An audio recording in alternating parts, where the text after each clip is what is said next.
اعوذ باللہ من الشیطان الرجیم بسم اللہ الرحمن الرحیم وقال نسوة في المدینة امرأة العزیز تراود فتاها عن نفسه قد شغفها حبا انا لنراها في ضلال مبین۔ وقال نسوة في المدینہ، اور شہر میں کچھ عورتیں یہ بات کرنے لگیں، امرأة العزیز تراود فتاها عن نفسه، کہ عزیز کی بیوی اپنے نوجوان غلام کو ورغلا رہی ہے، قد شغفها حبا، اس نوجوان کی محبت نے اسے فریفتہ کر لیا ہے، انا لنراها فی ضلال مبین، ہمارے خیال میں تو یقینی طور پر وہ کھلی گمراہی میں مبتلا ہے۔ گزشتہ آیات میں آپ نے حضرت یوسف علیہ السلام کا واقعہ ملاحظہ فرمایا کہ عزیز مصر نے ان کو اپنے گھر میں رکھا اور اپنی اہلیہ کو یہ تاکید بطور خاص کی کہ ان کو عزت اور احترام کے ساتھ رکھنا ہے۔ عزیز مصر کو اللہ نے قیافہ شناسی کی خاص صلاحیت سے نوازا تھا۔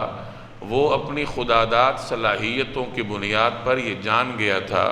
کہ یہ کوئی معمولی شخصیت نہیں ہے، یہ غیر معمولی شخصیت کے حامل نوجوان ہیں،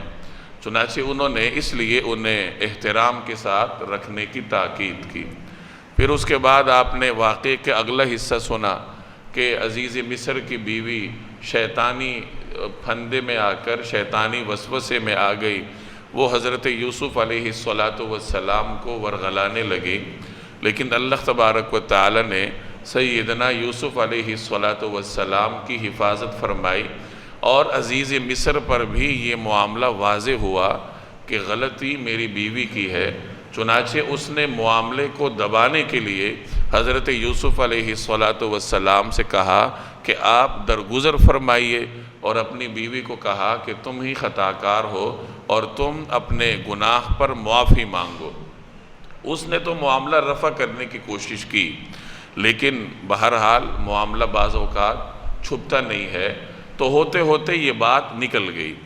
اور بات پہنچی بھی تو زلیخا کی جو سہیلیاں تھیں، اس کی جو ہم نشین خواتین تھیں، ان تک یہ بات پہنچ گئی۔ چونکہ زلیخا ایک معتبر وزیر کی بیوی تھی،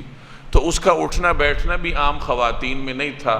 بلکہ وہاں کی جو ایلیٹ کلاس تھی، جو امیر خواتین تھیں، اشرافیہ جس کو کہا جاتا ہے، ان خواتین میں اس کا اٹھنا بیٹھنا تھا، اور انہی خواتین کے ہاتھوں یہ خبر لگ گئی کہ زلیخا تو اس طریقے سے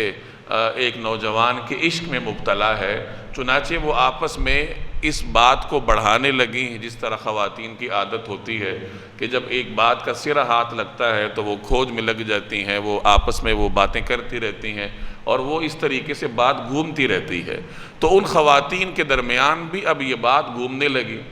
یہی خبر زلیخا کو پہنچی کہ اس طریقے سے یہ خواتین میرے بارے میں اس طریقے سے باتیں کر رہی ہیں۔ چنانچہ اس نے ان خواتین کے سامنے اپنا عذر ظاہر کرنے کے لیے ایک انتظام کیا، جس کا ذکر اگلی آیت میں آئے گا۔ دیکھیے، وقال نسوة فی المدینہ، مدینہ شہر کو کہتے ہیں، نسوة جمع ہے، مراد عورتیں ہیں۔ جب عورتیں زیادہ ہوں تو ان کے لیے عربی میں دو الفاظ استعمال ہوتے ہیں، نسوتن بھی استعمال ہوتا ہے، نساء بھی استعمال ہوتا ہے، اور علماء فرماتے ہیں کہ ان میں فرق یہ ہے کہ جب جمع کثرت ہو، یعنی کافی زیادہ خواتین ہو، تو نساء کا لفظ استعمال ہوتا ہے، اور جب جمع قلت ہو، یعنی جب خواتین کم ہوں، 4 ہوں، 5 ہوں، تو ان کے لیے پھر نسوتن کا لفظ استعمال ہوتا ہے۔ تو قرآن کریم نے یہاں نسوتن کا لفظ استعمال کر کے ایک پیغام دیا کہ یہ بات زیادہ خواتین میں نہیں پھیلی تھی، بلکہ تھوڑی سی خواتین تھیں، یعنی 4 یا 5 ہوں گی۔ عربی میں جمع کی کم از کم تعداد 3 ہوتی ہے، 3 یا 3 سے زائد پر جمع کا اطلاق ہوتا ہے، تو 3 ہوں گی یا 4 ہوں گی، یعنی جمع قلت تھی، کم خواتین تھیں جن کے اندر یہ بات گردش کر رہی تھی۔ تو فرمایا کہ شہر کی کچھ خواتین میں یہ بات ہونے لگی، وہ یہ باتیں کرنے لگیں، کیا کہ امرأۃ العزیز تراود فتاها عن نفسه، فتح نوجوان کو کہتے ہیں، یہاں مراد حضرت یوسف علیہ السلام ہیں، اور اس سے غلام بھی مراد لیا جاتا ہے کہ عزیز کی بیوی اپنے نوجوان غلام کو ورغلا رہی ہے۔ قد شغفہا حبا، حب محبت کو کہا جاتا ہے، اور شغف کا مطلب ایسی محبت جو دل میں اتر جائے۔ کہا جاتا ہے کہ شغاف دل کے اندرونی حصے کو کہا جاتا ہے، کچھ حضرات کہتے ہیں کہ یہ دل کی بیماری کو کہا جاتا ہے۔ تو بہرحال ایسی محبت جو دل میں ترازو ہو، دل میں اتر جائے، تو اس کے لیے پھر یہ لفظ استعمال ہوتا ہے قد شغفہا حبا، اس نوجوان کی محبت نے اسے فریفتہ کر لیا ہے۔ انا لنراہا فی ضلال مبین، ہمارے خیال میں تو یقینی طور پر وہ کھلی گمراہی میں ہے۔ یہ وہ خواتین کہہ رہی ہیں زلیخا کے بارے میں کہ یہ تو کھلی گمراہی میں ہے، یعنی یہ اشرافیہ کسی غلام کے ساتھ معاشقے کو اپنی سطح سے کم درجے کا سمجھتی ہیں، تو اس لیے وہ یہ کہنے لگیں کہ غلام کے ساتھ معاشقہ کرنا یہ تو ہمارے خیال میں کھلی گمراہی ہے جس میں زلیخا مبتلا ہے۔ فلما سمعت بمکرہن، چنانچہ جب اس نے یعنی زلیخا نے ان عورتوں کے مکر کی یہ بات سنی، ارسلت الیہن، تو اس نے پیغام بھیج کر انہیں بلایا، وَأَعْتَدَتْ لَهُنَّ مُتَّكَأً، اور ان کے لیے ایک تکیوں والی نشست تیار کی، وَآتَتْ كُلَّ وَاحِدَةٍ مِّنْهُنَّ سِكِّينًا، اور ان میں سے ہر ایک کے ہاتھ میں ایک چاقو دے دیا، وقالت، اور کہا یعنی یوسف علیہ السلام سے کہا، اخرج علیہن، کہ ذرا باہر نکل کر ان کے سامنے آ جائیے۔ فلما رأینہ، اب جو ان عورتوں نے یوسف علیہ السلام کو دیکھا، اکبرنہ، تو انہیں حیرت انگیز پایا، وقطعن ایدیہن، اور اپنے ہاتھ کاٹ ڈالے، وقلن، اور بول اٹھیں، حاشا للہ، حاشا للہ، ما ھذا بشرا، یہ شخص کوئی انسان نہیں ہے، ان ھذا الا ملک کریم، ایک قابل تکریم فرشتے کے سوا یہ کچھ اور نہیں ہو سکتا۔ قالت، عزیز کی بیوی نے کہا، فذالکن الذی لمتننی فی، اب دیکھو یہ ہے وہ شخص جس کے بارے میں تم نے مجھے طعنے دیے تھے، وَلَقَدْ رَاوَدتُّهُ عَن نَفْسِهِ فَاسْتَعْصَمَ، یہ بات واقعی سچ ہے کہ میں نے اپنا مطلب نکالنے کے لیے اس پر ڈورے ڈالے، فَاسْتَعْصَمَ، مگر یہ بچ نکلا، وَلَئِن لَّمْ يَفْعَلْ مَا آمُرُهُ، اور اگر یہ میرے کہنے پر عمل نہیں کرے گا، لَيُسْجَنَنَّ، تو اسے قید ضرور کیا جائے گا، وَلَيَكُونَمْ مِنَ الصَّاغِرِينَ، اور یہ ذلیل ہو کر رہے گا۔ جب زلیخا نے یہ سنا کہ یہ عورتیں اس طریقے سے باتیں کر رہی ہیں، قرآن کریم نے ان عورتوں کے باتوں کے لیے مکر کا لفظ استعمال کیا۔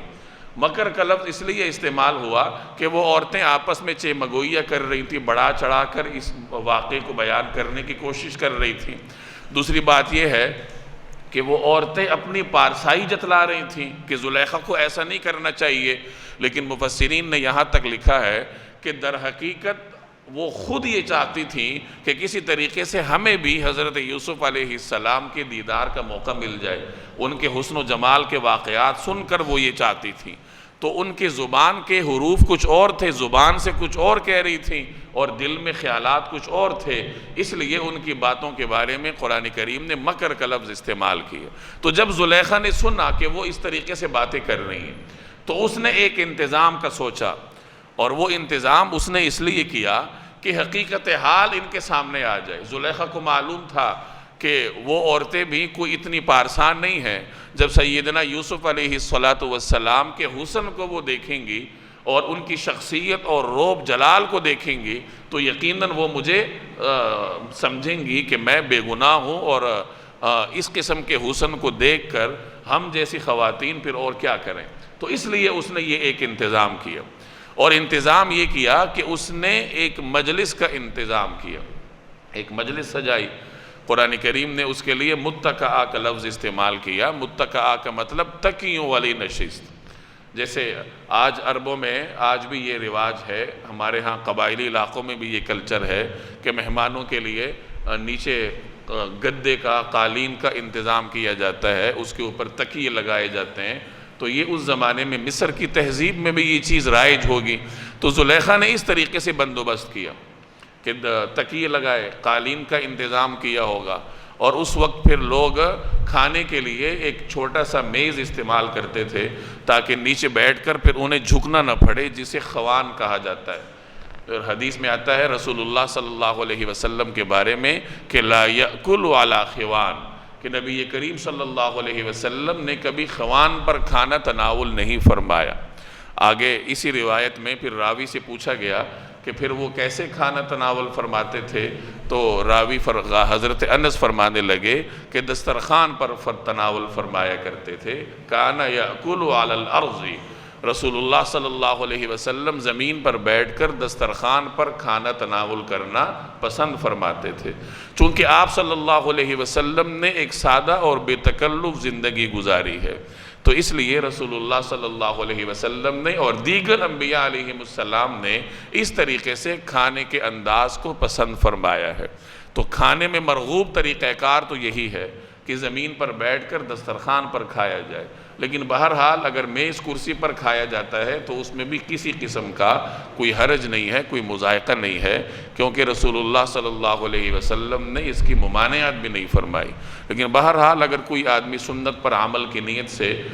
زمین پر بیٹھ کر کھاتا ہے تو سنت پر عمل کرنے کا اپنا ایک الگ لطف ہوتا ہے، جس کو اللہ تبارک و تعالیٰ اس کا ذوق دے۔ تو زلیخا نے اس طریقے سے مجلس کا انتظام کیا کہ تکیے لگائے، ان کے لیے پھل رکھے اور ہر ایک کے ہاتھ میں چھری دے دی۔ چھری دینے کا مقصد یہ تھا کہ جب یہ اچانک حضرت یوسف علیہ السلام کو دیکھیں گی، یعنی اس نے پورا ایک منظرنامہ تخلیق کیا تھا کہ خواتین بیٹھی ہوں، ان کے سامنے کھانے پینے کی چیزیں رکھی ہوں، پھل رکھے ہوں جنہیں چھری کی مدد سے کاٹ کر کھایا جائے۔ ہر عورت کے لیے الگ چھری کا اس نے انتظام کیا کہ ہر عورت خود اپنے پھل جو ہے وہ کاٹے۔ اور اسی دوران اچانک سیدنا یوسف علیہ السلام کو وہ اندر لے آئی۔ اب خواتین کھانے میں منہمک تھیں، وہ پھل کاٹ رہی تھیں یا جو بھی کھانے کی چیز تھی وہ چھری کی مدد سے کاٹ رہی تھیں، اور اچانک حضرت یوسف علیہ السلام ان کے درمیان تشریف لے آئے تو عورتیں ان کا حسن و جمال، ان کی پیغمبرانہ وجاہت، ان کی معصومیت دیکھ کر مبہوت ہو گئیں، اور فوری طور پر جو ان کا رد عمل تھا وہ یہ تھا کہ وہ پکار اٹھیں کہ حاشا للہ، جیسے ہم اردو میں کہتے ہیں اللہ کی پناہ، یعنی اپنی بھرپور حیرت کا اظہار کرنا۔ اس جملے کے ذریعے انہوں نے اپنی حیرت کا اظہار کیا کہ حاشا للہ ما ھذا بشرا، یہ تو کوئی انسان نہیں ہو سکتا، ان ھذا الا ملک کریم، یہ تو کوئی عزت اور تکریم والا فرشتہ ہے۔ آپ جانتے ہیں کہ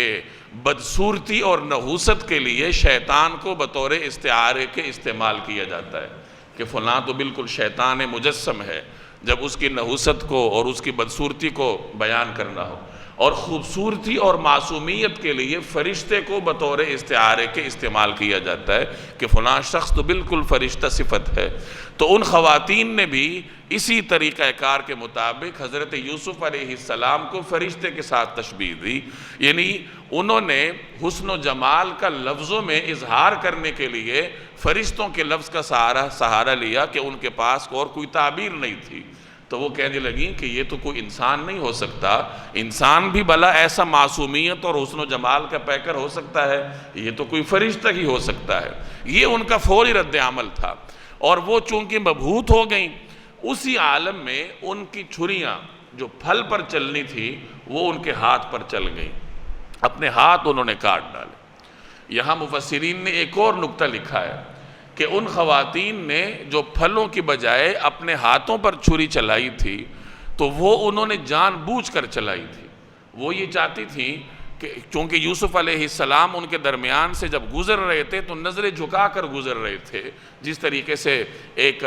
مومن کی اور ایک پیغمبر کی شان ہوتی ہے، تو وہ نظریں جھکا کر ان کے درمیان سے تشریف لے جا رہے تھے۔ تو ان خواتین نے اپنے ہاتھ زخمی کر لیے تاکہ ہمیں زخمی دیکھ کر یوسف علیہ السلام ہماری طرف التفات فرمائیں، ہماری کوئی مدد فرمائیں یا ہمیں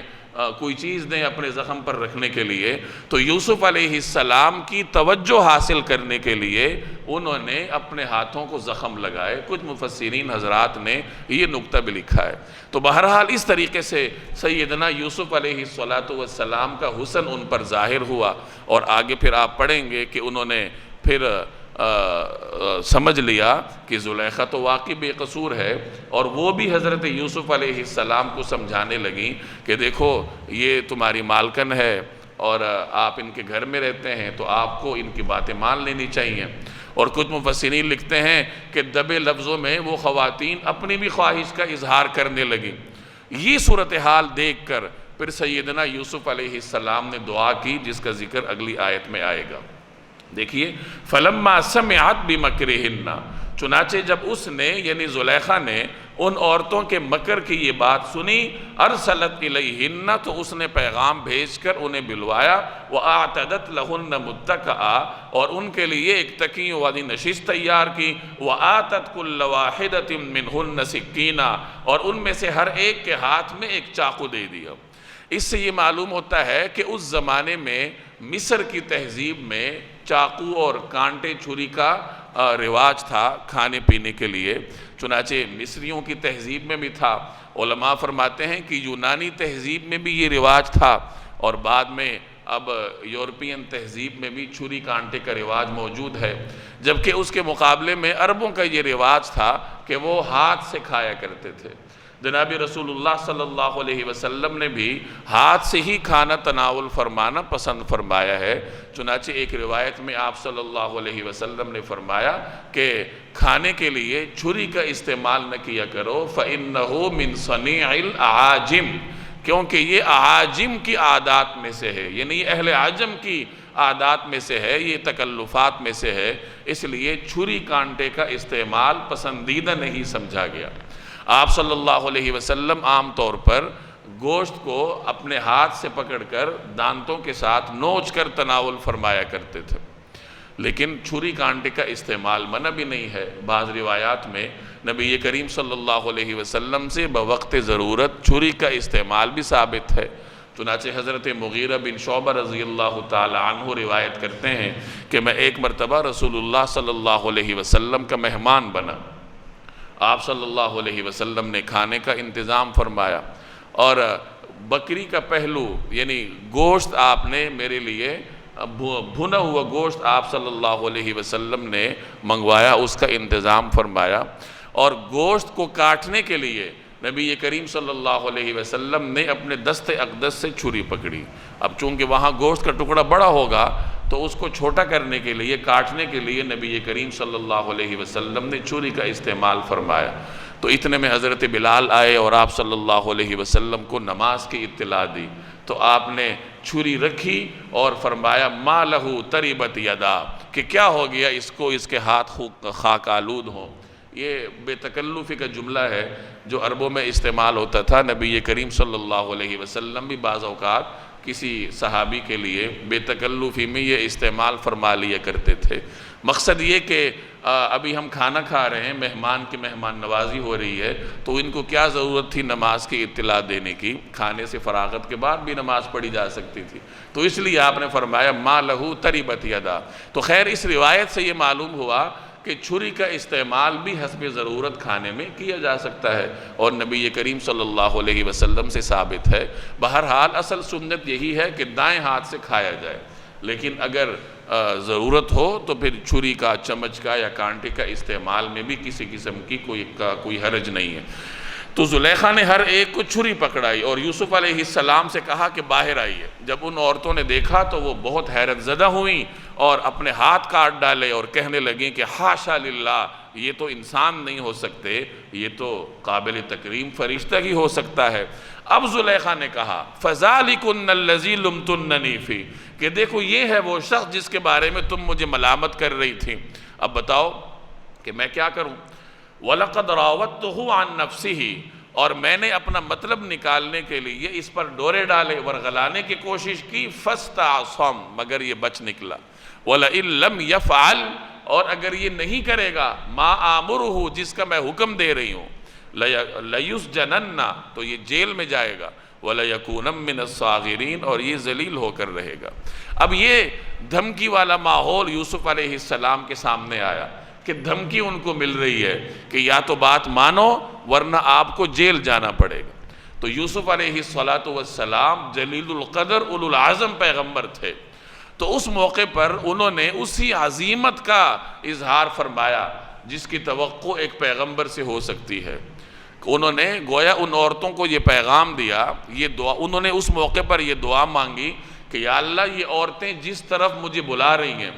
اس کے مقابلے میں مجھے جیل زیادہ پسند ہے۔ یہ کہہ رہی ہیں کہ بات مانو ورنہ جیل جاؤ گے، تو میں ان کی بات ماننے پر جیل کو فوقیت دیتا ہوں۔ گویا انہوں نے ان خواتین کو یہ پیغام دیا کہ نہ تمہارا مکر مجھ پہ اثر انداز ہوا، نہ تمہارا وہ پچھلا فریب مجھ پہ اثر انداز ہوا، اور نہ ہی تمہاری اس دھمکی کو میں کسی خاطر میں لاتا ہوں۔ اللہ کے فضل سے میں اپنی عصمت پر قائم رہوں گا، اور اگر تم مجھے دو چیزوں کا اختیار دیتی ہو کہ یا تمہاری بات مانوں اور یا جیل جاؤں، تو مجھے جیل جانا 1000 درجے زیادہ مرغوب ہے۔ اور اس بات میں بھی انہوں نے اللہ کو مخاطب کیا، ربی السجن احب الی۔ ان خواتین کو مخاطب کرنے کی ضرورت ہی نہیں سمجھی کہ ان سے مخاطب ہو کر کہیں کہ اے خواتین نہیں، میں تمہاری بات نہیں مان سکتا یا مانتا ہوں یا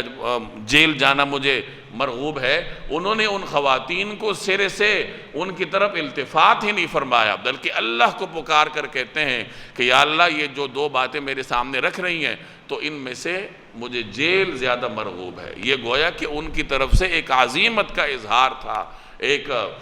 جو پیغمبرانہ عزیمت ہو سکتی ہے۔ سیدنا یوسف علیہ السلام اسی پر عمل پیرا رہے،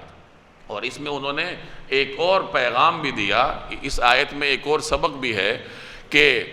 ایک تکلیف ہوتی ہے جسمانی، جیل کی تکلیف ہو یا کسی زخم کی تکلیف ہو، اور ایک تکلیف ہوتی ہے گناہ کی۔ تو جسم کی تکلیف گناہ کی تکلیف کے مقابلے میں بہت ہلکی ہے۔ جسم کی تکلیف ظاہر میں جتنی بھی بڑی ہو اس کا تعلق اس دنیا سے ہے اور وہ ختم ہو جائے گی، ایک وقت آئے گا اللہ ختم کر دے گا، لیکن گناہ کی تکلیف کا تعلق آخرت سے ہے اور وہ بہت بڑھ کر ہے۔ ایک بزرگ کے بارے میں علماء نے لکھا ہے کہ انہیں نہر کے کنارے کسی چیتے نے کاٹ لیا، اب وہ زخمی حالت میں ہیں، نہر کے کنارے پر پڑے ہوئے ہیں، جسم میں زخم لگے ہوئے ہیں، اور وہ اس حالت میں بھی اللہ کا شکر ادا کر رہے ہیں۔ تو کسی نے ان سے پوچھا کہ اس حالت میں بھی تم شکر ادا کر رہے ہو، کس چیز کا شکر ادا کر رہے ہو؟ زمین پر پڑے ہو، زخمی حالت میں کرا رہے ہو۔ تو وہ فرمانے لگے کہ میں اس کا شکر ادا کر رہا ہوں کہ تکلیف تو ہے لیکن دنیا کی تکلیف ہے، گناہ کی تکلیف میں اللہ نے مجھے مبتلا نہیں کیا۔ آخر اگر میں گناہ کرتا تو آخرت میں تکلیف ہوتی، تو اللہ نے مجھے گناہ سے بچایا ہے، یہ دنیا کی تکلیف ہے تو ختم ہو جائے گی۔ تو یہ بات ذہن میں بٹھا لینی چاہیے کہ اگر زندگی میں کبھی ایسا دوراہا انسان کے سامنے آ جائے کہ ایک طرف دنیا کی تکلیف ہو دوسری طرف اخروی تکلیف ہو، تو خوب جان لینا چاہیے کہ اخروی تکلیف دنیا کی تکلیف کے مقابلے میں بہت سخت ہے۔ دنیا کی تکلیف آخرت کی تکلیف کے مقابلے میں کچھ بھی نہیں ہے، وہ عارضی ہے، آئے گی، اللہ کے فضل سے دور ہو جائے گی۔ قال یوسف علیہ السلام نے دعا کی، ربی اے رب، السجن احب الی، کہ جیل مجھے زیادہ پسند ہے، سجن جیل کو کہتے ہیں، قید خانہ مجھے زیادہ پسند ہے، احب الی مجھے زیادہ پسند ہے، مما یدعوننی الیہ اس کے مقابلے میں جس کی طرف یہ مجھے دعوت دے رہی ہیں۔ یعنی دو چیزیں یہ میرے سامنے پیش کر رہی ہیں، ایک گناہ کی دعوت ہے، دوسری طرف جیل ہے، تو ان میں سے جیل مجھے زیادہ پسند ہے، جیل جانا گوارا ہے، دنیا کی تکلیف گوارا ہے، لیکن یا اللہ آپ کی نافرمانی گوارا نہیں۔ وَإِلَّا تَصْرِفْ عَنِّي كَيْدَهُنَّ، اور اگر تو نے مجھے ان کی چالوں سے محفوظ نہ کیا، اصب الیہن، تو میرا دل بھی ان کی طرف کھینچنے لگے گا، وَأَكُمْ مِنَ الْجَاهِلِينَ، اور جو لوگ جہالت کے کام کرتے ہیں ان میں بھی شامل ہو جاؤں گا۔ اب یہ بھی عبدیت کا اظہار ہے جو کہ ایک پیغمبر کی شایان شان ہوتا ہے کہ وہ گناہ سے بچنے کی نسبت اپنی طرف نہیں کر رہے بلکہ اللہ کی طرف کر رہے ہیں کہ یا اللہ اس ماحول سے آپ نے مجھے بچانا ہے، اگر آپ نے مجھے نہ بچایا تو پھر میرا شمار بھی ان لوگوں میں سے ہو جائے گا جو کہ جہالت والے کام کرتے ہیں۔ جہالت والے کاموں سے مراد گناہ کے کام کرنا۔ فاستجاب له ربه، چنانچہ یوسف علیہ السلام کے رب نے ان کی دعا قبول کی، فصرف عنه كيدهن، اور ان عورتوں کی چالوں سے انہیں محفوظ رکھا، انه هو السمیع العلیم، بے شک وہی ہے جو ہر بات سننے والا، ہر چیز جاننے والا ہے۔ ثم بدا لهم من بعد ما رأوا الآیات، پھر ان لوگوں نے بہت سی نشانیاں دیکھ لینے کے بعد بھی مناسب یہی سمجھا لَيَسْجُنُنَّهُ حَتَّى حِينٍ کہ انہیں ایک مدت تک قید خانے بھیج دیں۔ اب چونکہ معاملہ بہت عام ہو گیا تھا، مصر کی خواتین کے سامنے بھی یہ بات آ گئی تھی، دوسری طرف عزیز مصر خوب جانتا تھا کہ سیدنا یوسف علیہ السلام بے قصور ہیں، نشانیوں کی مدد سے وہ یہ بات جان چکا تھا۔ جیسے پچھلے رکوع میں آپ نے پڑھا کہ ایک گواہ نے گواہی دی، اور وہ گواہی بھی اس نے ایسی بات کے ذریعے دی جو کہ معقول تھی۔ عزیز مصر اس دلیل کی بنیاد پر جان گیا تھا کہ میری ہی بیوی غلطی پر ہے، لیکن اس کے باوجود بھی اس نے یہی مناسب سمجھا کہ کچھ عرصے کے لیے یوسف علیہ السلام کو جیل بھیج دیا جائے۔ مقصد یہ تھا کہ وہ کچھ عرصے کے لیے منظر عام پر نہ رہیں، منظر عام پر رہیں گے تو یہ باتیں مزید پھیلتی جائیں گی، اور جب ان کو منظر سے ایک طرف کر دیا جائے گا، وہ جیل میں چلے جائیں گے، تو پھر یہ باتیں کچھ دیر چل کے ایک وقت آئے گا کہ دب جائیں گی۔ تو اس نے اپنی اس ذاتی مصلحت کے تحت باوجود بے گناہی کے، اور باوجود یہ کہ اسے یقین تھا کہ یہ بے گناہ ہے، اس نے پھر بھی یوسف علیہ السلام کو جیل بھجوایا۔ وَدَخَلَ مَعَهُ السِّجْنَ فَتَيَانِ اور یوسف علیہ السلام کے ساتھ دو اور نوجوان قید خانے میں داخل ہوئے۔ قال احدهما ان میں سے ایک نے کہا انی ارانی اعصر خمرا کہ میں اپنے آپ کو دیکھتا ہوں کہ میں شراب نچوڑ رہا ہوں، یعنی میں خواب میں اپنے آپ کو دیکھتا ہوں۔ اعصر کا مطلب نچوڑنا، عصیر عربی زبان میں نچڑی ہوئی چیز کو کہتے ہیں، جوس کو عصیر کہا جاتا ہے۔ تو مراد اعصر میں نچوڑ رہا ہوں، خمر شراب یعنی انگور نچوڑ کر میں شراب بنا رہا ہوں۔ وقال الآخر اور دوسرے نے کہا انی ارانی میں اپنے آپ کو دیکھتا ہوں، یعنی خواب میں احمل فوق رأسی خبزا کہ میں نے اپنے سر پر روٹی اٹھائی ہوئی ہے، خبز روٹی کو کہتے ہیں، تأکل الطیر منہ اور پرندے اس میں سے کھا رہے ہیں۔ نبئنا بتأویلہ ذرا ہمیں اس کی تعبیر بتائیے، انا نراک من المحسنین ہمیں آپ نیک آدمی نظر آتے ہیں۔ جیل خانوں کا رواج اس زمانے میں بھی تھا، گویا اس زمانے کی مصری تہذیب میں جیل خانے اور قید خانے موجود تھے۔ البتہ وہ زمانہ بادشاہوں کا زمانہ تھا جو کسی قاعدے قانون کے پابند نہیں ہوتے تھے۔ ایسا نہیں ہوتا تھا کہ ایک ملزم پر باقاعدہ مقدمہ چلا اور 1 سال کے لیے اس کو قید میں ڈالا گیا، بلکہ طاقتور شخص چاہے بادشاہ ہو یا کوئی وزیر ہو، وہ جتنی مدت کے لیے چاہے کسی شخص کو جیل بھجوا سکتا تھا۔ تو سیدنا یوسف علیہ السلام کے جیل جانے کے بارے میں یہاں فرمایا گیا کہ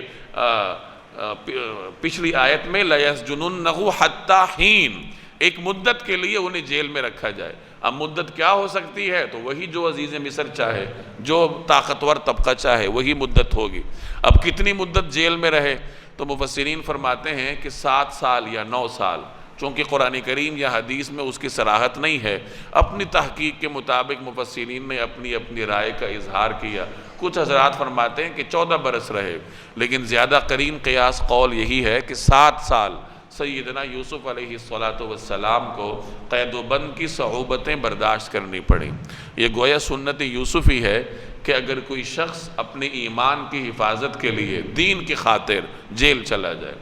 جناب رسول اللہ صلی اللہ علیہ وسلم شیب ابی طالب میں 3 سال تک محصور رہے۔ قریش نے مسلمانوں کو محصور کیا ہوا تھا، مسلمان اور جو ان کے حامی تھے اس زمانے میں ان سب کو وہاں محصور کیا ہوا تھا، نہ وہاں تک اناج جانے دیا جاتا تھا، نہ کھانا پینا جانے دیا جاتا تھا۔ تو شیب ابی طالب بھی ایک اعتبار سے قید خانے کی صورت اختیار کر چکا تھا۔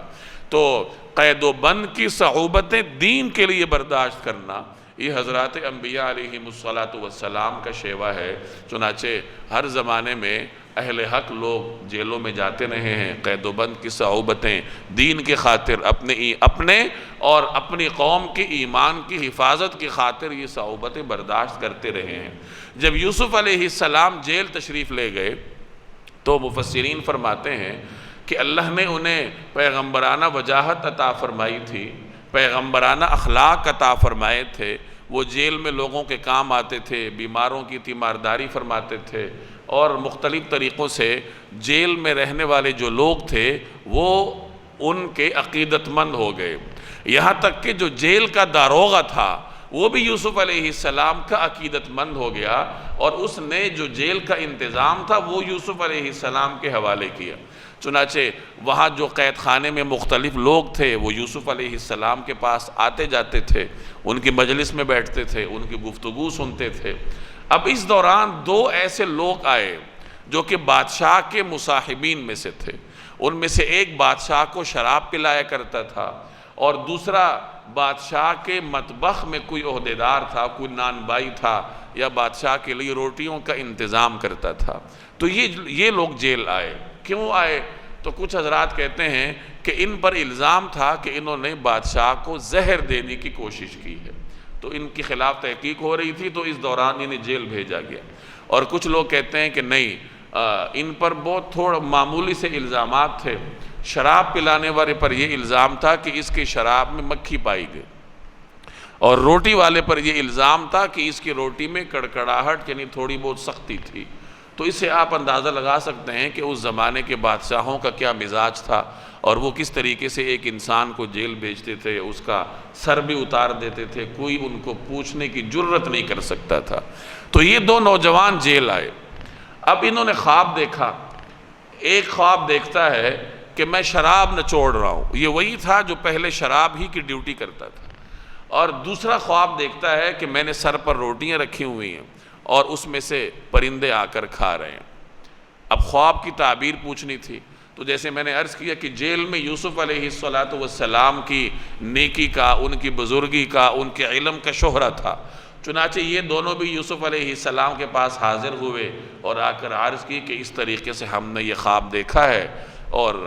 آپ کو ہم نیکوکاروں میں سے سمجھتے ہیں، ہمیں امید ہے کہ آپ ہمیں اس کی تعبیر بتائیں گے، تو ہم آپ کے پاس حاضر ہوئے ہیں، اس خواب کی تعبیر بتا دیجیے۔ تو یوسف علیہ السلام نے انہیں خواب کی تعبیر بتائی، اور منہج یہ اختیار کیا کہ تعبیر بتانے سے پہلے انہیں ذرا اپنے ساتھ مانوس فرمایا۔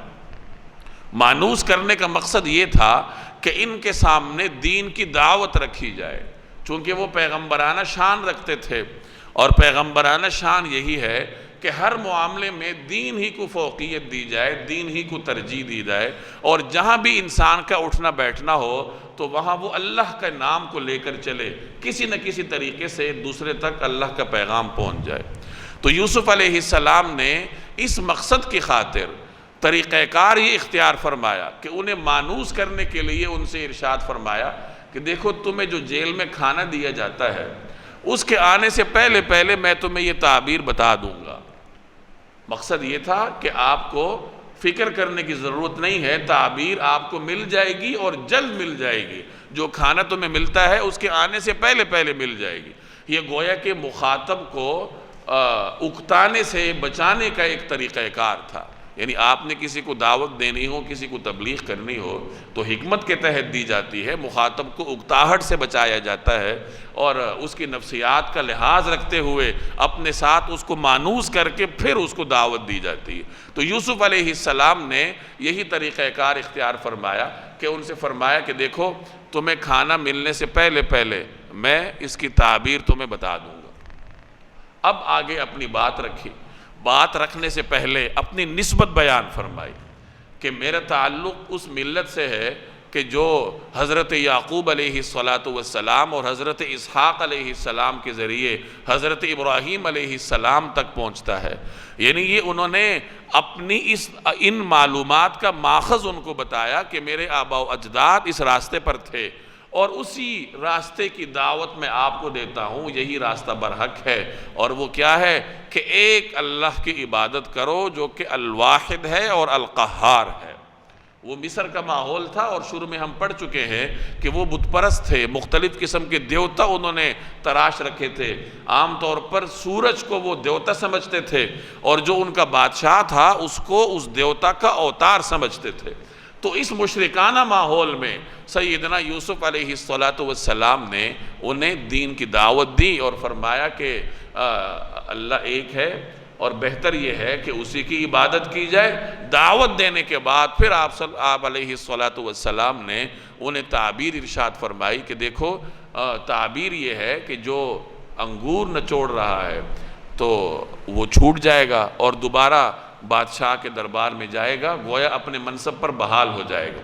اور جس نے سر پہ روٹیاں رکھی ہیں اور پرندے اس میں سے کھا رہے ہیں، اس کی تعبیر یہ ہے کہ اس کو سولی دی جائے گی، یعنی گویا کہ وہ موت سے ہمکنار ہوگا۔ تو تعبیر بھی بتا دی اور اس سے پہلے ان کے سامنے دین کی بات بھی رکھی، اور جو شخص اپنی زندگی کے آخری دنوں میں تھا اس کو ایمان کی طرف لانے کی یوسف علیہ السلام نے کوشش بھی فرمائی۔ قال، یوسف علیہ السلام نے کہا، لا یأتیکما طعام ترزقانہ، جو کھانا تمہیں دیا جاتا ہے وہ ابھی آنے نہیں پائے گا، الا نبأتکما بتأویلہ قبل ان یأتیکما، کہ میں تمہیں اس کی حقیقت بتا دوں گا۔ جو کھانا تمہیں دیا جاتا ہے وہ ابھی آنے نہیں پائے گا کہ میں تمہیں اس کی حقیقت بتا دوں گا۔ ذالکما مما علمنی ربی، یہ اس علم کا ایک حصہ ہے جو میرے پروردگار نے مجھے عطا فرمایا ہے، یعنی یہ جو تعبیر میں تمہیں بتاؤں گا یہ میرے ان علوم کا حصہ ہے جو اللہ نے مجھے دیا ہے۔ یہ بھی شان عبدیت ہے کہ کمال کی نسبت اللہ کی طرف کی۔ خواب کی تعبیر دینا یہ کوئی معمولی بات نہیں تھی۔ یوسف علیہ السلام نے انہیں خواب کی تعبیر دی اور اس غیر معمولی صلاحیت کی نسبت اللہ تعالیٰ کی طرف فرمائی کہ یہ اللہ کی طرف سے ہے جو کہ اللہ نے مجھے عطا فرمایا ہے۔ انی ترکت ملت قوم لا یؤمنون باللہ وہم بالآخرۃ ہم کافرون، بات یہ ہے کہ میں نے ان لوگوں کا دین چھوڑ دیا ہے جو اللہ پر ایمان نہیں رکھتے اور جو آخرت کے منکر ہیں۔ چھوڑنے کا مطلب یہ نہیں ہے کہ پہلے اس دین پر ہیں اور اب چھوڑ رہے ہیں، مطلب یہ کہ میں اس سے اعراض کرتا ہوں۔ بعض اوقات آدمی جس چیز سے ابتدا ہی سے اعراض کرتا ہے، اس کو پسند نہیں کرتا، اس کے لیے بھی ترک کا لفظ استعمال ہوتا ہے۔ تو یوسف علیہ السلام نے گویا انہیں یہ پیغام دیا کہ یہ جو بت پرستی ہے، کافروں کا طریقہ کار ہے، میں اس سے بیزار ہوں۔ وَاتَّبَعْتُ مِلَّةَ آبَائِي، اور میں اپنے باپ دادا کی ملت پر ہوں۔ باپ دادا کون؟ ابراہیم و اسحاق و یعقوب، ابراہیم، اسحاق اور یعقوب، اور میں نے اپنے باپ دادا ابراہیم، اسحاق اور یعقوب کے دین کی پیروی کی ہے۔ ما کان لنا ان نشرک باللہ من شیء، ہمیں یہ حق نہیں ہے کہ اللہ کے ساتھ کسی بھی چیز کو شریک ٹھہرائے۔ ذالک من فضل اللہ علینا، یہ ہم پر اور علینا وعلی الناس، یہ ہم پر اور تمام لوگوں پر اللہ کے فضل کا حصہ ہے، یعنی یہ جو ہم اللہ کو ایک مانتے ہیں، یہ جو عقیدہ توحید کے قائل ہیں، یہ بھی ہمارا کوئی ذاتی کمال نہیں ہے بلکہ اللہ کا فضل ہے کہ اس نے ہمیں اس عقیدے کے راستے پر چلایا۔ وَلَكِنَّ أَكْثَرَ النَّاسِ لَا يَشْكُرُونَ، لیکن اکثر لوگ شکر ادا نہیں کرتے۔ گویا عقیدہ توحید پر اللہ تبارک و تعالیٰ کا شکر ادا کرنا چاہیے۔ تو اس طریقے سے یوسف علیہ السلام نے انہیں دعوت دی۔ یہاں یوسف علیہ السلام نے فرمایا کہ میں اپنے باپ دادا کے دین پر ہوں۔ قرآن کریم میں کئی مقامات پر مشرکین کو باپ دادا کی تقلید کرنے سے منع کیا گیا کہ باپ دادا کے پیچھے مت چلو، جبکہ دوسری طرف یوسف علیہ السلام اپنے باپ دادا کا ذکر فرما رہے ہیں کہ میں باپ دادا کے دین پر ہوں۔ اب ان دونوں میں واضح فرق ہے جس کو آپ جانتے ہیں کہ یوسف علیہ السلام کے باپ دادا دین برحق پر تھے، وہ اس کائنات میں اس روئے زمین پر اللہ کی وحدانیت کے عالم بردار تھے، تو اس لیے یوسف علیہ السلام اپنے باپ دادا کے دین پر تھے، اور مشرکین کے باپ دادا شرک پر تھے، تو ان کو کہا گیا کہ باپ دادا کی اطاعت نہ کرو، ان کی پیروی نہ کرو، کیونکہ وہ بغیر کسی دلیل کے شرک کرتے تھے اور تم بھی اسی راستے پر چلو گے تو گمراہی کا شکار ہوگے۔ اس کا مطلب یہ ہوا کہ باپ دادا کے پیچھے چلنا بذات خود کوئی مذموم نہیں ہے، دیکھا یہ جائے گا کہ باپ دادا ہیں کون۔ اگر باپ دادا جاہل ہیں، جاہلی رسومات پر ہیں، جاہلی طریقہ کار پر ہیں، پھر تو ان کے پیچھے نہیں چلا جائے گا، اور اگر باپ دادا دین برحق پر ہیں، دین کے عالم بردار ہیں، صاحب شریعت ہیں اور صاحب شریعت کے پیچھے چلنے والے ہیں، تو ایسے باپ دادا کے راستے پر چلنا یہ انسان کے لیے ایک سعادت سمجھی جاتی ہے۔ تو یوسف علیہ السلام نے ان سے یہی فرمایا کہ دیکھو میں اپنے باپ دادا کے دین پر ہوں۔ تو خوب سمجھ لیجئے کہ باپ دادا کے پیچھے اس وقت چلا جاتا ہے جب باپ دادا دین برحق پر ہوں، علم رکھتے ہوں، معاشرے میں علم کا نور پھیلانے والے ہوں، پھر آدمی ان کے راستے پر چل سکتا ہے۔ یا صاحبی السجن، اے میرے قید خانے کے ساتھیو، اب یہ کس قدر شفقت کے ساتھ سیدنا یوسف علیہ السلام انہیں خطاب فرما رہے ہیں۔ ناموں سے خطاب نہیں فرمایا، بلکہ اپنے اور ان کے درمیان جو اشتراک تھا، جو تعلق تھا اس وقت عارضی طور پر، اس کو بنیاد بنا کر خطاب فرمایا کہ اے میرے قید خانے کے ساتھیوں۔ ظاہر ہے کہ اس طریقے سے جب آپ کسی کو خطاب کریں گے، اپنے اور اس کے درمیان جو ایک مشترکہ تعلق ہے، چاہے وہ عارضی ہی کیوں نہ ہو، جب اس کو بنیاد بنا کر آپ کسی کو خطاب کریں گے تو آپ کے خطاب میں اثر ہوگا اور وہ توجہ کے ساتھ آپ کی بات سنے گا۔ یہ تبلیغ کا طریقہ کار۔ یا صاحبی سجنی، اے میرے قید خانے کے ساتھیوں، ارباب متفرقون خیر، ارباب رب کی جمع ہے، اور اس کی شروع میں جو حمزہ ہے وہ سوال کے لیے استفہام، ارباب متفرقون خیر، کیا بہت سے متفرق رب بہتر ہیں، ام اللہ، یا ایک اللہ، الواحد القہار، جس کا اقتدار سب پر چھایا ہوا ہے، ام اللہ الواحد، یا ایک اللہ القہار جو قہار ہے، یعنی جس کا اقتدار سب پر چھایا ہوا ہے۔ یعنی بہت سارے در پر سجدہ کرنا بہتر ہے یا ایک رب کے در پر سجدہ کرنا بہتر ہے جو رب ایسا ہے کہ ہر چیز پر قادر ہے۔ ما تعبدون من دونہ الا اسماء سمیتموها انتم وآباؤکم ما انزل اللہ بہا من سلطان۔ سلطان دلیل کو کہا جاتا ہے کہ اللہ کے سوا جس کی تم عبادت کرتے ہو ان کی حقیقت چند ناموں سے زیادہ نہیں ہے، سمیتموہا جو تم نے رکھیں، انتم تم نے، وآباؤکم اور تمہارے آباء و اجداد نے، ما انزل اللہ بہا من سلطان، اللہ نے ان کے حق میں کوئی دلیل نہیں اتاری۔ یعنی یہ جو تم بتوں کی پوجا کرتے ہو ان کی کوئی حقیقت نہیں ہے، یہ ڈھکوسلے ہیں، یہ محض چند نام ہیں جو تم لوگوں نے رکھے ہیں، تمہارے آباء و اجداد نے رکھے ہیں، اللہ نے ان کے حق میں کوئی دلیل نہیں اتاری۔ ان الحکم الا للہ، حاکمیت اللہ کے سوا کسی کو حاصل نہیں ہے۔ امرا، اسی نے یہ حکم دیا، اللہ تعبدوا الا ایاہ، کہ اس کے سوا کسی کی عبادت نہ کرو، ذالک الدین القیم، یہی سیدھا سیدھا دین ہے، ولکن اکثر الناس لا یعلمون، لیکن اکثر لوگ نہیں جانتے۔ یا صاحبی سجن، اے میرے قید خانے کے ساتھیوں، اب یہاں سے آگے تعبیر شروع ہو رہی ہے۔ اب آپ اندازہ لگائیں کہ قرآن کریم واقعے کے ان جزیات کو بیان کرتا ہے جن سے پڑھنے والوں کی کوئی مصلحت وابستہ ہو۔ یوسف علیہ السلام نے تبلیغ کے لیے جو خطاب فرمایا، قرآن کریم اسے لفظ بلفظ نقل کر رہا ہے ہمارے لیے، اور باقی تفصیلات آپ دیکھتے ہیں کہ وہ حذف کر دیتا ہے، تو معلوم ہوا کہ اللہ جل جلالہ کی یہ مشیت ہے کہ قرآن کریم پڑھنے والوں کے سامنے توحید کا جو اہمیت ہے وہ آئے، اور توحید کی دعوت کیسے دینی ہے وہ طریقہ کار بھی میرے اور آپ کے سامنے آئے۔ گزشتہ صورتوں کا بھی یہی موضوع تھا، وہاں بھی آپ عقیدہ توحید پڑھتے آئے ہیں سورہ ہود میں، کہ کس طریقے سے انبیاء علیہ السلام توحید کی دعوت دیا کرتے تھے۔ یہ صورت بھی اہل مکہ کے ماحول میں اس وقت نازل ہو رہی تھی جب مکہ میں چاروں طرف شرک کا دورہ تھا، تو اس ماحول میں یوسف علیہ السلام کی زبانی انہیں یہ پیغام دیا گیا کہ جو تم ان بتوں کی پوجا کرتے ہو، اللہ کے سوا جس پر توکل کرتے ہو، چاہے وہ جو کوئی بھی ہو، وہ سوائے ایک نام کے اور کچھ نہیں ہے، اس کی کوئی حقیقت نہیں ہے۔ دنیا میں اگر توکل کیا جا سکتا ہے، عبادت کی جا سکتی ہے، دعا کی جا سکتی ہے، تو وہ صرف اللہ تبارک و تعالیٰ کی ذات سے۔ اب ان آیات کے اس سلسلے سے ہمارے سامنے تبلیغ کے اصول واضح ہوتے ہیں۔ تبلیغ کا سب سے پہلا اصول یہ ہے کہ انسان کوشش کرے کہ ہر جگہ اللہ تبارک و تعالیٰ کے نام کو پیش کرے۔ یہ مسلمانوں میں سے ہر فرد کی ذمہ داری ہے۔ گزشتہ امتوں میں پیغمبر آیا کرتے تھے، وہی اللہ کا پیغام پہنچاتے تھے۔ جناب رسول اللہ صلی اللہ علیہ وسلم کے بعد کسی پیغمبر نے نہیں آنا۔ اب امت تک دین کا پیغام پہنچانے کی ذمہ داری امت ہی کی ہے، امت مسلمہ کے افراد نے یہ ذمہ داری انجام دینی ہے۔ یوسف علیہ السلام کا طریقہ کار دیکھیں کہ جیل میں ہیں، جیل کے ساتھی تعبیر پوچھنے آ رہے ہیں، تو یوسف علیہ السلام نے جیسے ہی موقع دیکھا تو تعبیر بتانے سے پہلے ان کے سامنے دین کی بات رکھی۔ اس سے یہ معلوم ہوا کہ مسلمان جہاں کہیں بھی ہو، اسے چاہیے کہ اپنے معاملات کے ساتھ ساتھ اللہ تبارک و تعالیٰ کے دین کی بات رکھنے کو بھی اپنی ترجیحات کا حصہ بنائے۔ لیکن یہ بھی سمجھ لیجئے کہ یہ اس شخص کے لیے ہے جو کہ خود مختار ہو۔ ایک آدمی کاروباری ہے، دکان کا مالک ہے،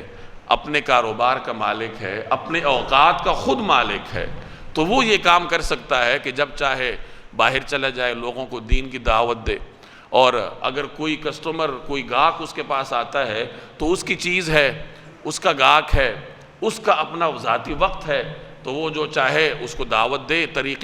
طریقہ کار کو دیکھتے ہوئے حکمت کے ساتھ اس کو مانوس کرے، اور پھر اس کے ساتھ معاہدہ بھی کرے، کوئی تجارتی ایگریمنٹ بھی کرے، جو بھی کرے۔ ایک کاروباری تجارتی میٹنگ میں جاتا ہے تو وہ اپنے اوقات کا خود مالک ہے، تو وہ وہاں جو چاہے، جس طریقے سے چاہے، دین کی بات ان کے سامنے رکھے، اور جتنی دیر کے لیے چاہے رکھ سکتا ہے، کیونکہ وہ اپنے اوقات کا خود وہ ہے، کسی دوسرے نے اس کو رقم نہیں دے رکھی۔ ملازم کے احکامات اور ہیں۔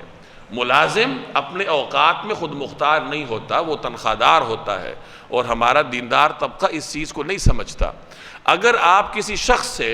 8 گھنٹے کام کرنے کے پیسے لیتے ہیں تو وہ کسی مخصوص کام کے پیسے آپ کو دیتا ہے، اور اس وقت دین کا تقاضا آپ سے یہ ہے کہ اس وقت وہی کام اپنی ترجیحات کا حصہ بناؤ۔ ایک آدمی اگر کہیں ملازم ہے اور وہ آتا ہے، حاضری درج کرتا ہے، اور دیکھتا ہے کہ جو باس ہے وہ نہیں ہے، تو وہ نکل جاتا ہے، تبلیغ کرتا پھرتا ہے، کوئی ثواب کا کام نہیں کرتا، کیونکہ اس وقت اس کا فرض یہ تھا کہ وہ یہاں بیٹھے اور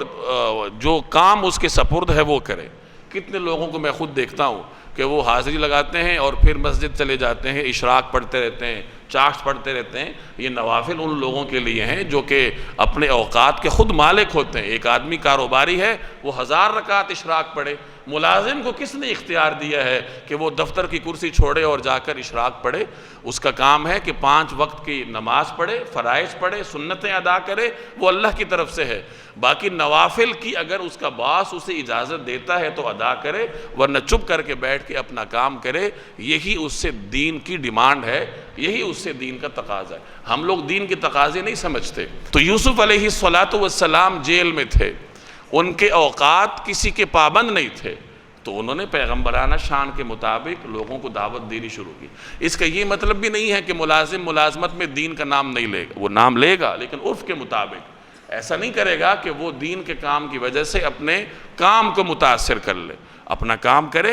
حد سے زیادہ کرے، اور پھر موقع ملتا ہے، آدمی کو موقع مل ہی جاتا ہے تو اس میں سے موقع نکال کر پھر وہ اپنے ساتھیوں کو دین کی ترغیب بھی دیا کرے۔ لیکن ایسا نہ ہو کہ اس کے اوپر لیبل لگ جائے کہ بس یہ تو مذہبی آدمی ہے اور یہ تو ہر جگہ یہ کام کرتا ہے، اپنے فرائض چھوڑ دیتا ہے۔ تو سیدنا یوسف علیہ السلام نے ایک کام یہ کیا کہ موقع دیکھتے ہی انہیں دین کی تبلیغ فرمائی۔ گویا یہ تبلیغ کا پہلا اصول ہے کہ اس کام کو اپنی زندگی کا مقصد سمجھنا ہے، اور جب بھی انسان کو موقع ملے تو وہ دوسروں تک دین کا پیغام پہنچائے۔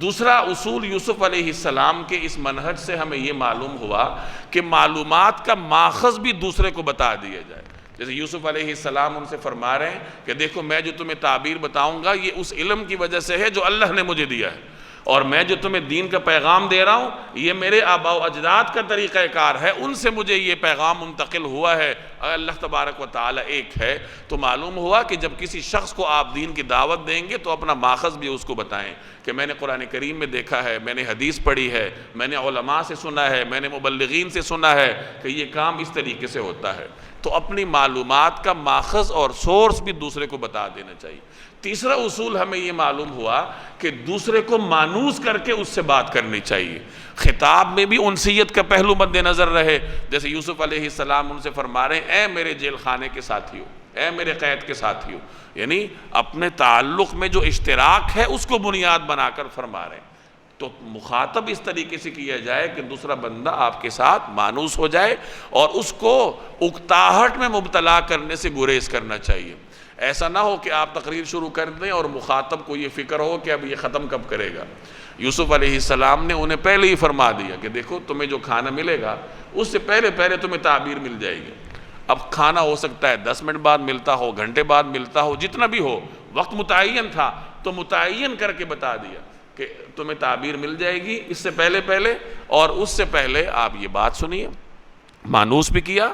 انہیں اکتاہٹ سے بھی بچایا، اور پھر ان کے سامنے حکمت اور مصلحت کے ساتھ دین کی بات رکھی۔ تو میں اکثر عرض کیا کرتا ہوں کہ دین کا پیغام پہنچانا یہ ہم میں سے ہر شخص کی بنیادی ذمہ داری ہے۔ لیکن یہ ذمہ داری جتنی بڑی ہے اتنی ہی اس کے لیے حکمت اور بصیرت درکار ہے۔ اور حکمت کہاں سے ملے گی؟ حکمت قرآن کریم میں انبیاء علیہ السلام کے ان واقعات کو پڑھنے سے ملے گی۔ آپ انبیاء کے واقعات پڑھ رہے ہیں کہ وہ کس طریقے سے اپنے قوم کے سامنے دین کی بات رکھتے تھے۔ جناب رسول اللہ صلی اللہ علیہ وسلم کی سیرت کو پڑھنے سے یہ طریقہ کار ہمیں معلوم ہوگا کہ کس طریقے سے جناب رسول اللہ صلی اللہ علیہ وسلم نے اہل مکہ کے سامنے، اہل مدینہ کے سامنے، یہود کے سامنے، عیسائیوں کے سامنے دین کی بات رکھی۔ تو یہ باتیں سمجھنے کی ہیں اور عمل کرنے کی ہیں۔ یا صاحبی السجن، اے میرے قید خانے کے ساتھیو، اما احدکما، تم میں سے ایک کا معاملہ تو یہ ہے، فَيَسْقِي رَبَّهُ خَمْرًا، کہ وہ اپنے آقا کو شراب پلائے گا،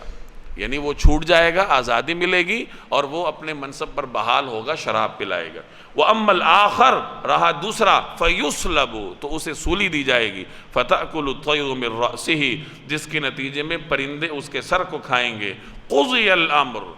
معاملہ نمٹ چکا، الذی فیہ تستفتیان، جس کے معاملے میں تم پوچھ رہے تھے۔ استفتاء سوال کرنے کو کہتے ہیں۔ تو قضی الامر الذی فیہ تستفتیان، کہ جس معاملے میں تم پوچھ رہے تھے اس کا فیصلہ ہو چکا ہے۔ تو یوسف علیہ السلام نے انہیں اس طریقے سے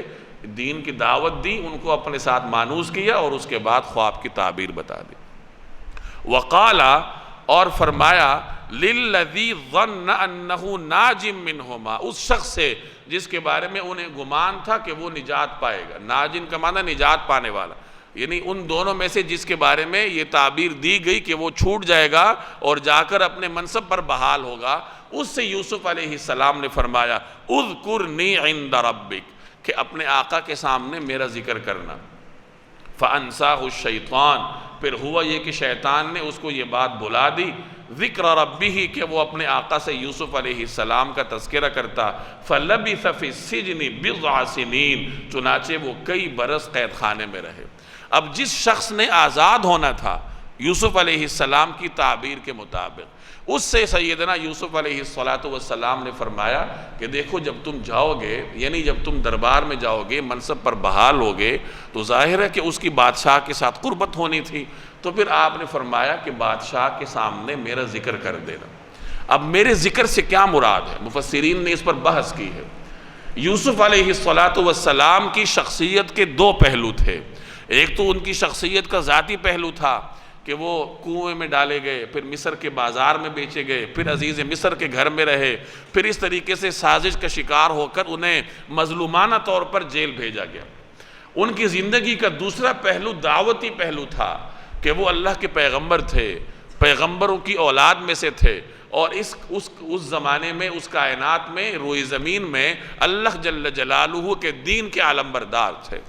تو قرآن کریم کی ان آیات سے ہمیں یہ معلوم ہوتا ہے کہ یوسف علیہ السلام نے اپنے جیل خانے کے ساتھیوں کے سامنے اپنی زندگی کا دوسرا پہلو رکھا تھا، دعوتی پہلو۔ اپنی زندگی کے پہلے پہلو سے انہوں نے بحث نہیں کی کہ میں یہاں آیا تو کیسے آیا۔ ان کے سامنے دین کی بات رکھ رہے ہیں کہ دیکھو اللہ ایک ہے، شرک چھوڑ دو، اللہ جو کہ واحد ہے، قہار ہے، اسی کی عبادت کرو۔ تو چونکہ ان کے سامنے، یعنی قید خانے والوں کے سامنے، یوسف علیہ السلام کی حیات مبارکہ کا یہ پہلو تھا، تو معلوم ہوا کہ جو یوسف علیہ السلام انہیں کہہ رہے ہیں کہ اپنے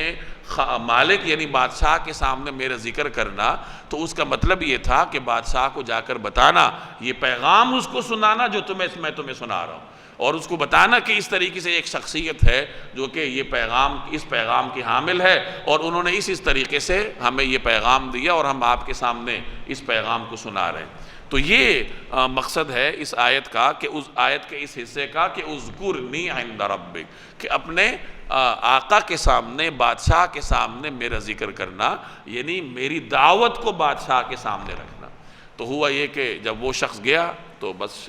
شیطان نے اسے بلا دیا، وہ اپنے آقا کے سامنے یوسف علیہ السلام کا ذکر نہ کر سکا، اور یوسف علیہ السلام کی شخصیت کا یہ پہلو بادشاہ کے سامنے نہ آ سکا۔ تو یوسف علیہ السلام کچھ عرصہ مزید پھر جیل میں رہے۔ وقال الملك إني أرى 7 بقرات سمان يأكلهن 7 عجاف و7 سنبلات خضر وأخرى يابسات يا أيها الملأ أفتوني في رؤياي ان کنتم للرؤیا تعبرون۔ وقال الملک، اور بادشاہ نے کہا، انی ارا سبع بقرات سمان، کہ میں دیکھتا ہوں کہ 7 موٹی تازی گائیں ہیں، یأکلہن سبع عجاف،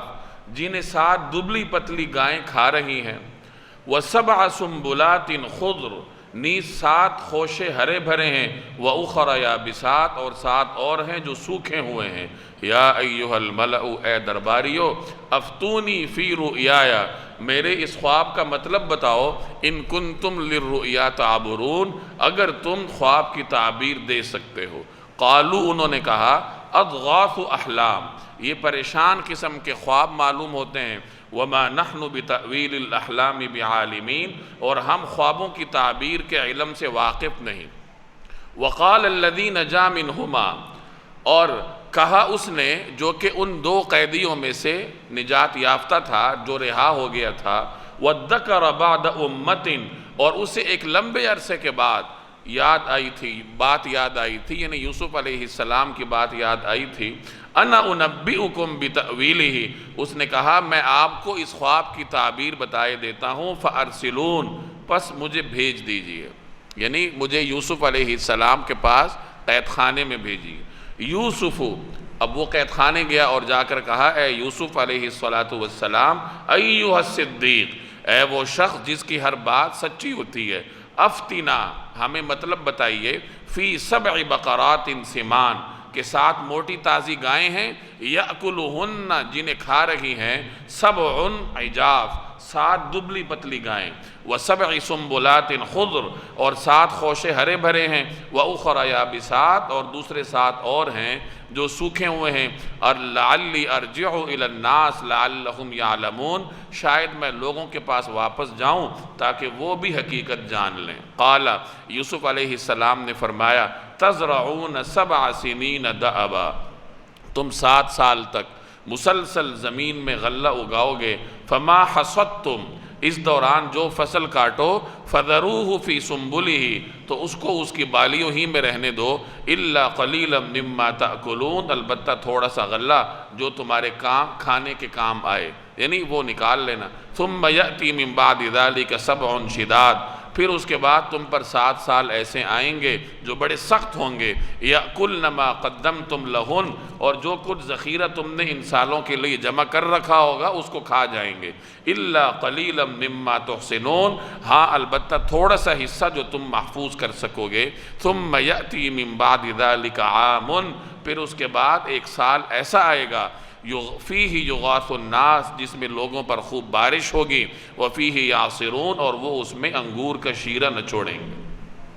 اب وہ قیدی رہا ہو گیا، وہ جا کے اپنے منصب پر بحال ہوا، جیسے آپ نے پچھلے رکوع کی آخری آیت میں سنا کہ شیطان نے اسے یوسف علیہ السلام کا ذکر بادشاہ کے سامنے کرنا بھلا دیا تھا، چنانچہ یوسف علیہ السلام کی بزرگی بادشاہ پر واضح نہ ہو سکی اور وہ مزید بھی کچھ عرصہ جیل میں رہے۔ اب اس دوران ایک واقعہ ہوا، وہ یہ کہ بادشاہ ایک خواب دیکھتا ہے۔ خواب وہ یہ دیکھتا ہے کہ 7 موٹی تازی گائیں ہیں، ان موٹی تازی گائوں کو 7 پتلی گائیں کھا رہی ہیں، اور کچھ حضرات فرماتے ہیں کہ اس نے خواب دیکھا کہ یہ جو گائیں ہیں یہ سمندر سے نکل رہی ہیں، 7 موٹی تازی گائیں، اور 7 دبلی پتلی گائیں ان کو کھا رہی ہیں، لیکن وہ دبلی پتلی گائیں موٹی تازی گایوں کو کھا کر بھی ان کی صحت پر کوئی اثر نہیں ہو رہا، یعنی وہ ویسی ہی دبلی پتلی ہیں، کھانے کے باوجود بھی ان کی جسامت پر کوئی اثر نہیں ہو رہا، اور 7 ہرے بھرے خوشے ہیں، اور ان کے مقابلے میں 7 خشک خوشے ہیں، اور وہ خشک خوشے جو ہیں وہ ہرے بھرے خوشے کھا جاتے ہیں۔ اب یہ بڑا عجیب و غریب خواب تھا، تو بادشاہ حیران ہوا کہ اس کی کیا تعبیر ہوگی۔ چنانچہ اس نے اپنا دربار بلایا، درباریوں کو حاضر کیا، اس کے دربار میں جو امراء تھے، جو مشیر تھے، جو ملازمین تھے، سب کو بلایا، اس کے سامنے اپنا یہ خواب رکھا، دربار کے سامنے، کہ میں نے یہ خواب دیکھا ہے، اس کی تعبیر اگر تم میں سے کوئی بتا سکتا ہے تو بتائے۔ درباریوں نے پہلے تو بادشاہ کو تسلی دی کہ بادشاہ سلامت، یہ تو پریشان خیالات معلوم ہوتے ہیں، یعنی جیسے انسان دن کو کچھ سوچتا ہے تو وہ رات کو اسے خواب میں نظر آتے ہیں، تو گویا انہوں نے تسلی دی کہ کوئی خطرے کی بات نہیں ہے، یہ بس اوہام ہیں جو کہ آپ کے سامنے خواب میں متشکل ہو کے آ گئے ہیں، پریشانی کی بات نہیں ہے۔ اور پھر انہوں نے اپنی حقیقت بھی ان کے بادشاہ کے سامنے رکھی کہ ہم تو خیر خوابوں کی تعبیر جانتے بھی نہیں ہیں، اگر یہ واقعتاً درست خواب ہے تو ہم تو تعبیر نہیں جانتے۔ جب یہ بات چیت ہو رہی تھی تو وہاں دربار میں وہ شخص موجود تھا جو کہ قید خانے میں یوسف علیہ السلام کے کمالات دیکھ چکا تھا، جو یوسف علیہ السلام کی تعبیر کے مطابق رہا ہوا اور آ کر منصب پر بحال تھا۔ جب یہ منظر اس نے دیکھا تو اس کے خیال میں جیل کا منظر آیا کہ خواب کی تعبیر تو وہ یوسف علیہ السلام نہیں بہتر بتا سکتے ہیں۔ چنانچہ اس نے دربار والوں سے کہا، بادشاہ سے کہا کہ میں آپ کو اس کی تعبیر بتاتا ہوں، بس مجھے مہلت دیں۔ مہلت کیا دیں؟ مجھے جیل خانے بھیج دیں، مجھے جیل جانے کی اجازت دیں، میں آپ کے سامنے اس کی تعبیر آ کر عرض کر دیتا ہوں، بتا دیتا ہوں۔ چنانچہ وہ جیل جاتا ہے، جا کر یوسف علیہ السلام سے عرض کرتا ہے، ایھا الصدیق، اے وہ شخصیت جو کہ سراپا سچ ہے، جو سرتاپا سچ ہے، جس کی ہر بات سچ ہے، اے وہ ذات، اے وہ شخصیت، ہمیں بتائیے یہ خواب ہے کہ 7 دبلی پتلی گائیں ہیں جو 7 موٹی گایوں کو کھا رہی ہیں، اور 7 ہرے بھرے خوشے ہیں اور 7 خشک خوشے ہیں، اس کی تعبیر مجھے بتائیے۔ اور ساتھ یہ بھی کہا تاکہ میں واپس جاؤں، لوگوں کے سامنے یہ تعبیر واضح کروں اور پھر لوگوں تک یہ پیغام پہنچ سکے کہ یہ تعبیر بتانے والی شخصیت جو ہے یہ غیر معمولی شخصیت ہے۔ اب یوسف علیہ السلام اگر چاہتے تو اس کو ملامت کرتے کہ تجھے تو میں نے کہا تھا کہ بادشاہ کے سامنے میرا ذکر کرنا، تم نے میرا پیغام نہیں رکھا، دعوت کا پیغام جو ہے وہ تم نے اب تک بادشاہ کے سامنے کیوں نہیں رکھا؟ لیکن یوسف علیہ السلام نے اس سے کوئی باز پرس نہیں فرمائی، جیسے پیغمبر کے اعلیٰ اخلاق کا تقاضا ہوتا ہے، اس کو شرمندہ نہیں فرمایا، بلکہ آپ علیہ السلام نے 2 کام کیے۔ ایک تو خواب کی تعبیر بتائی،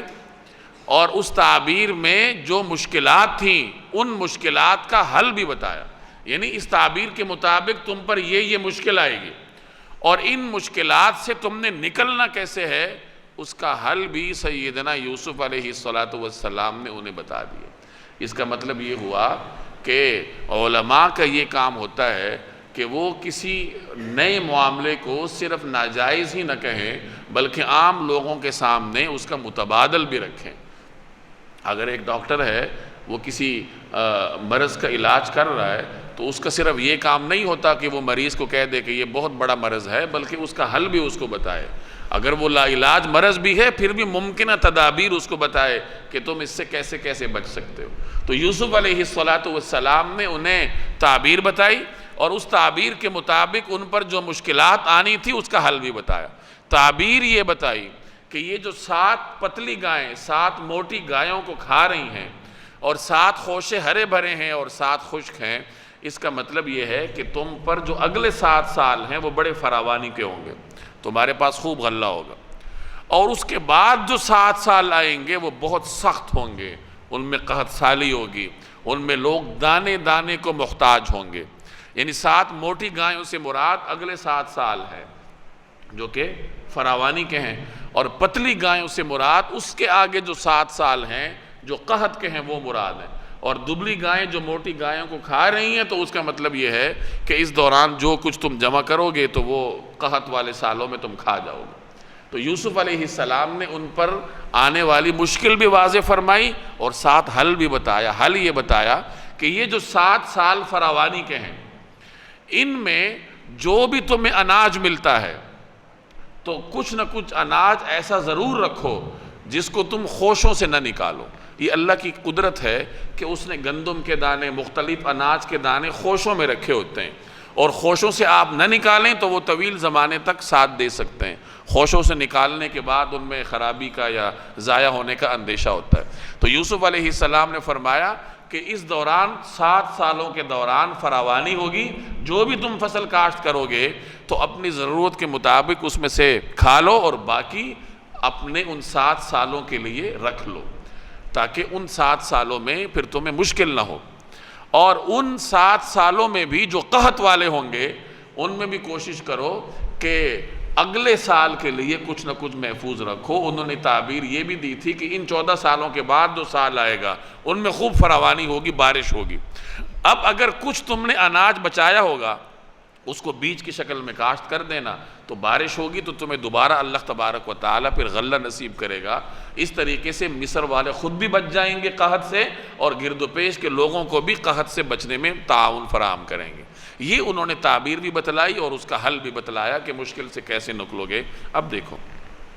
یوسف، چنانچہ اس نے کہا اے یوسف ایھا الصدیق، اے وہ شخص جس کی ہر بات سچی ہوتی ہے، افتنا فی 7 بقرات، آپ ہمیں یہ بتائیں اس معاملے میں کہ 7 گائیں ہیں سمان موٹی، یأکلہن، اور ان کو کھا رہی ہیں، 7 عجاف، ایسی 7 گائیں جو کہ پتلی ہیں، وَسَبْعِ سُنبُلَاتٍ خضر، اور 7 خوشے ہرے بھرے ہیں، وَأُخَرَ یابسات، اور دوسرے 7 اور ہیں جو سوکھے ہوئے ہیں۔ آپ مجھے اس کی تعبیر بتائیے تاکہ میں لوگوں کے پاس واپس جاؤں اور انہیں بتاؤں اور وہ حقیقت جان سکیں۔ قال، اب یوسف علیہ السلام اس کی تعبیر بتا رہے ہیں، تزرعون 7 سنین دأبا، کہ تم 7 سال تک مسلسل غلہ زمین میں اگاؤ گے، 7 سنین 7 سالوں تک۔ فما حصدتم، اس دوران تم جو فصل کاٹو تو کیا کرو، فذروہ فی سنبلہ، سنبل کا مطلب خوشہ، تو اس کو خوشوں میں ہی، بالیوں میں ہی رہنے دینا، الا قلیلا مما تاکلون، البتہ تھوڑا سا غلہ جو تمہارے کھانے کے کام آئے، یعنی جو تم نے ان سالوں میں کھانا ہو وہ تو بالیوں سے، خوشوں سے نکال لو، کھا لو، لیکن باقی فصل جو ہے وہ خوشوں میں محفوظ رکھنا تاکہ مستقبل میں کیا ہو، تمہارے کام آئے۔ ثم یأتی من بعد ذلک 7 شداد، پھر اس کے بعد 7 سال آئیں گے جو بڑے سخت ہوں گے، یأکلنا، اور کھا جائیں گے، یعنی وہ سال کھا جائیں گے کیا، وہ تمام غلہ ما قدمتم لہن، جو تم نے ان 7 قحط والے سالوں کے لیے جمع کیا ہوگا۔ تو ان قحط والے سالوں میں وہ کیا ہوگا، یعنی تمہاری جو سیونگ تھی وہ ختم ہو جائے گی، الا قلیلا مما تحسنون، ہاں البتہ تھوڑا سا حصہ جو تم محفوظ کر سکو گے تو وہ بچ جائے گا، یعنی ان 7 سخت سالوں میں بھی تم تھوڑا سا حصہ اگر محفوظ کر لو گے تو وہ بچ جائے گا، آگے تمہارے کام آئے گا۔ کب آئے گا، ثم یأتی من بعد ذلک عام، اس کے بعد پھر ایک ایسا سال آئے گا، فیہ یغاث الناس، جس میں لوگوں پر خوب بارش ہوگی، وفیہ یعصرون، اور اس میں انگور کا شیرہ نچوڑیں گے، یعنی وہ جو 7 سخت سالوں میں تم تھوڑا بہت اناج بچا لو گے، تو اس سال جب بارشیں ہوں گی، زرخیز سال ہوگا، تو اس میں وہ اناج بیج کے کام آئے گا، بیج کی شکل میں دوبارہ اس کو کاشت کر دو، تو اس طریقے سے بارشیں ہوں گی اور خوب فراوانی ہوں گی۔ شیرے سے مراد یہ کہ پھلوں کی کثرت ہوگی، اور پھر تم یہ مشروبات پی سکو گے اور جو بھی تمہاری ضروریات ہیں وہ پوری ہو سکیں گی۔ تو اس طریقے سے یوسف علیہ السلام نے انہیں خواب کی تعبیر بھی بتائی، مشکل کا احساس بھی دلایا، اور اس مشکل سے نکلنے کا طریقہ کار بھی ان کو بتایا۔ اب آگے پھر جب بادشاہ کے سامنے یہ بات گئی تو انہوں نے یوسف علیہ السلام کو بلایا اور اپنا وزیر خزانہ ان کو مقرر کیا، اور اس تجویز پر پھر عمل درآمد بھی یوسف علیہ السلام نے کروایا، جو انہوں نے پہلے پیش کی تھی اس پر پھر وزیر خزانہ بن کر انہوں نے ہی عمل کروایا۔ اور جب قحط پڑا اور ارد گرد سے لوگ مصر آنے لگے تو اپنے بھائی بھی اسی قحط کی وجہ سے مصر آئے تھے، اور اسی فارمولے کی مدد سے یوسف علیہ السلام نے جو اناج ذخیرہ کیا تھا تو وہ لوگوں میں تقسیم کرتے رہے، اور اسی طریقے سے پھر ان کے والدین بھی ان کے پاس آ گئے۔